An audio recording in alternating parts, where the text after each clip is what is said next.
Hello, today is a rather long in-depth video about health, family, stuff like that. Just some stuff I've been wanting to share for a while. Cats, I've got cats everywhere. Because we now have 6 cats, there's almost always a cat in my room. Phoebe's over there, Puss Puss is in the wardrobe.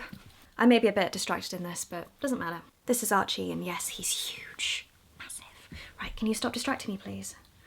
I think this is the first time in a long period where it feels like every single person in my surrounding environment that's very close to me is struggling with something. So we've got various cancers, we've got heart problems, other problems, and I've got my own problems as well. It's quite tough. As a vlogger on here, I primarily talk about myself, or how things relate to me, how things make me feel. So when other people around me are going through stuff, I can't share that. I can only share that, hey, stuff's happening. And something that's been crossing my mind recently, and I feel quite strange almost admitting this, is the fact that not only am I getting older, but my surrounding family are getting older. So the likelihood of stuff happening sort of goes up. I mean, people can pass away at any time, but you know, the older we get, of course things are quite uncertain, but as a family we're quite tight-knit, so we'll be okay. For the rest of this video I'm going to be selfish and talk about me and my problems and my mental health. So in January I mentioned that I was going on a type of medication that was knocking me out for about 10 to 15 hours a day, and I didn't feel comfortable saying what it was because the name is quite, in my opinion, it's quite scary. And it's easily misunderstood. So I went on antipsychotics. Of course there's different types of antipsychotics, the same as there's different antidepressants. But if you were to Google the name of the medication I went on to, you'd find that name. I'm not saying people should be ashamed of the medication that they take, but just saying, hey, I'm on antipsychotics, it worries lots of people. So for the last 3 months I've been on that, and yes, it has been interfering with my body and my mind. I know my hands are everywhere in this, I'm quite nervous vlogging today. Also, I've just come off the antipsychotics, so for me I'm not quite myself. Going back to December, I made a sort of day in the life diary video of the day that I was supposed to have a psychiatric assessment, and if you watched that you would know that I didn't have the assessment. I was let down.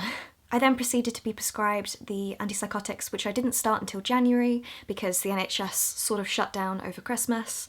And then in January I had another appointment with the, I'm not sure quite what they're called, but the mental health nurse at the local hospital where I live. It was sort of like I was having counselling sessions with a mental health nurse, which is not what it's supposed to be. But regardless, I started the new medication that I was prescribed, and it did not go well. The fact I was sleeping 10 to 15 hours a day sounds really good, but actually it just meant that my whole body was shut down for the rest of the time I was awake. And my parents sort of described it as the light went out. I lost my creativity, I lost my driving force, I was quiet. When I approached the mental health nurse and said, hey, this is not going well, she didn't seem fazed. She was a nice lady, but she was like, oh, you know, maybe that's what you're supposed to be like. Maybe the drugs are making you who you're supposed to be.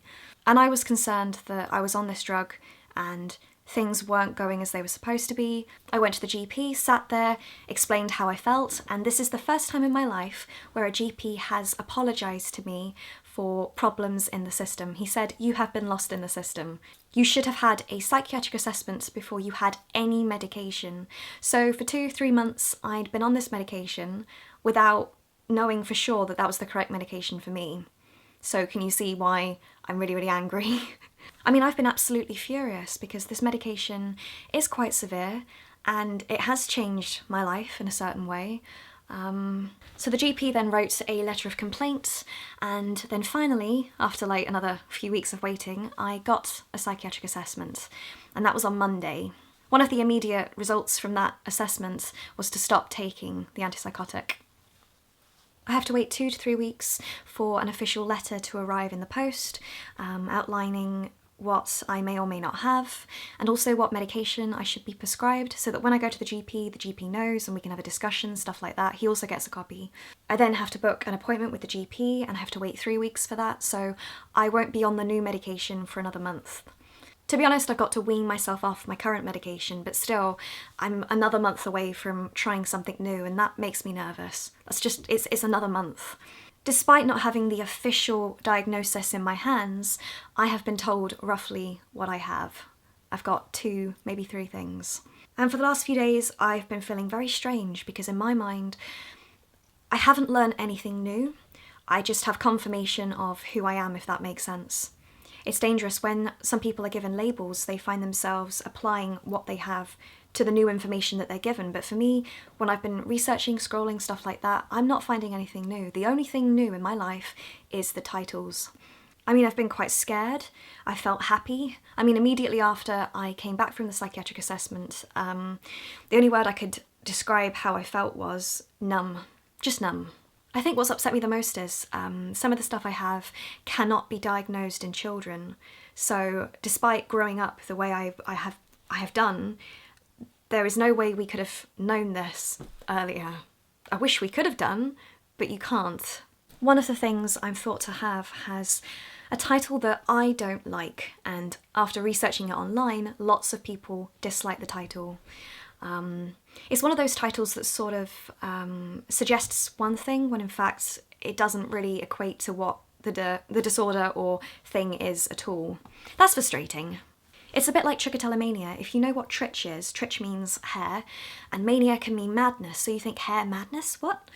So lots of people perceive those of us that have trichotillomania to be very manic people, and there's nothing wrong with that, but that's not what trichotillomania is, necessarily. And it's the same with one of the things I have. I just think the title will confuse people. I don't like the title. That's not to say that I don't like the fact I've got what I've got, but that doesn't mean that I don't have it. You can have something and not like it. But I feel happy in the sense that some of the stuff I've been going through for many, many, many, many years is explained. It is an actual thing. In the past, when I've been diagnosed with stuff, I've immediately told people what I've had because it's almost like straight away I'm like, yes, I've got something. This is why I am the way I am. And although I feel like that right now, I am terrified of telling people what I have. I can sort of talk vaguely about the stuff, but I can't do it yet. In my life, I face constant stigma from having expressed in the past that I've gone through depression or that I have trichotillomania. The idea of revealing something else about me is terrifying. I don't want to give the haters and people online another thing to analyse me with. Even though if I reveal what I have, it may explain why I am who I am. It's a very frustrating place to be in.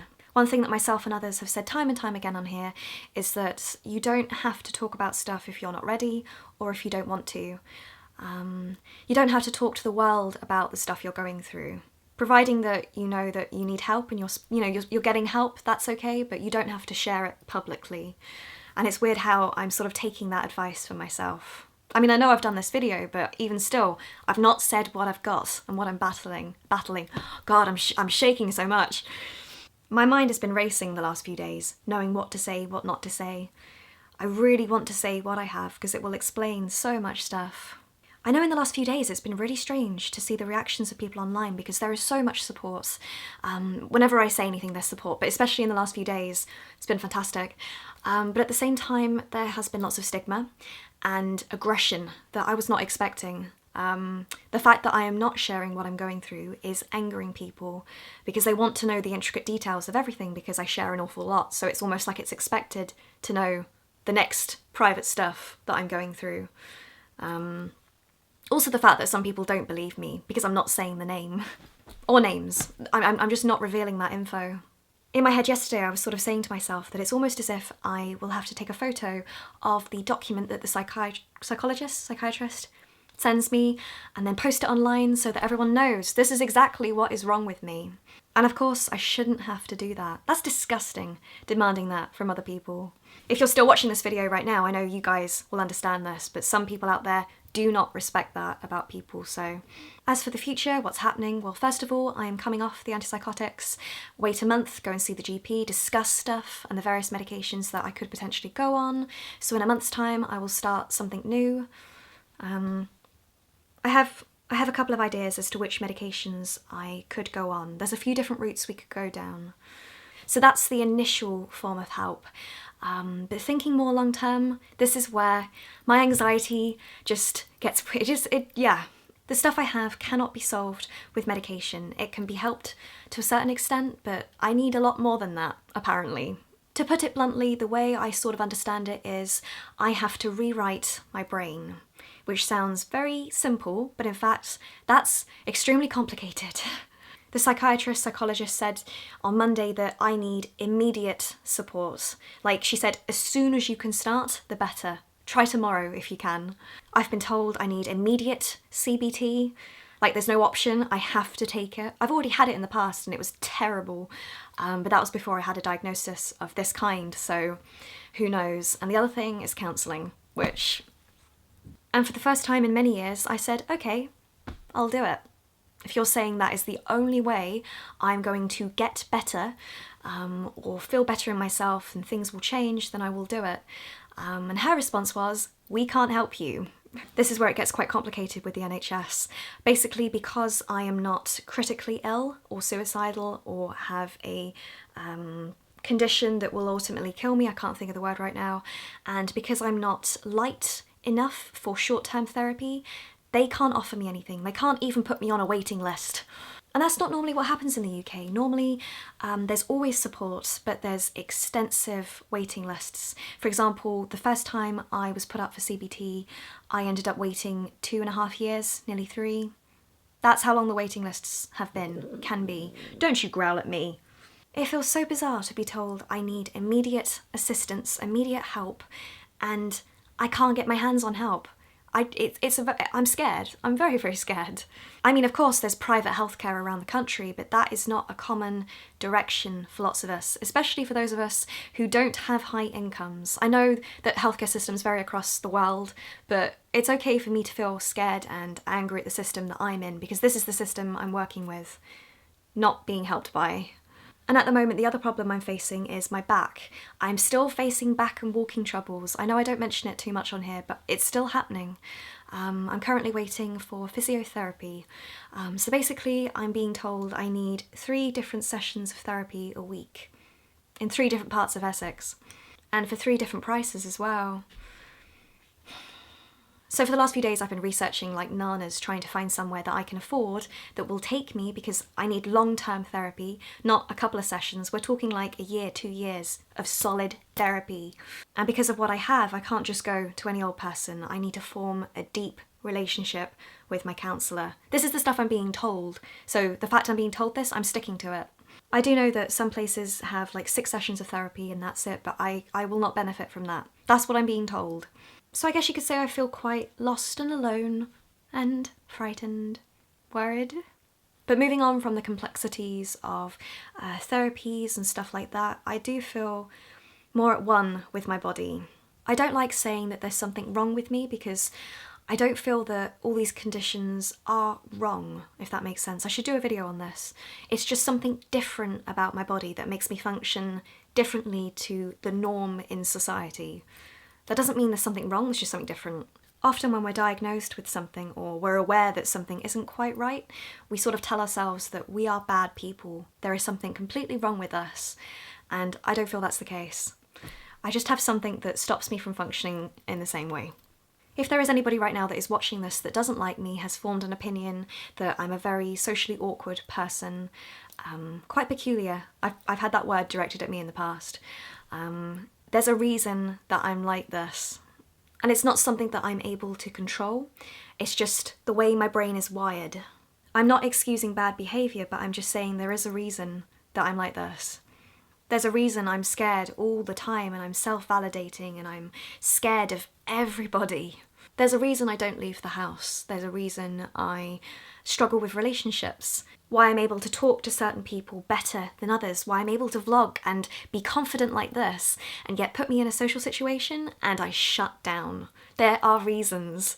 Knowing this makes me really, really happy. That doesn't mean this is how it's got to stay, but this is how it's been for a long time. In my case, I won't necessarily get better. I'll just be able to combat the problems more. Hopefully with lots and lots of therapy. I'll let you know how therapy goes when I start, if I start, when I start. I've just got to find the funds right now. But it's on the horizon. Trying to bring this to a close. So many of us go through problems and don't share the stuff we're going through whilst we're going through it. and therefore we can come across quite shallow or pretending to be happy. I never want to come across like that, but I feel as though there's just some stuff I want to keep private. I'm not a teenager anymore. I can't live my life completely in the open. And especially as the stuff I'm going through right now, it's going to take time to sort of sort it out. I want that privacy. I didn't allow myself that privacy as a teenager. I didn't even think. Whereas now I have the choice, and I'm taking that choice. And that's okay. Despite all the problems in my life and the problems in the lives of the people around me, I will keep making videos. Nothing's going to change. But just be aware that even though I won't share everything about this, that stuff is happening. I keep using the word stuff in this. I don't quite know how to end this, so I'm just going to stop vlogging, and I will see you in the next one.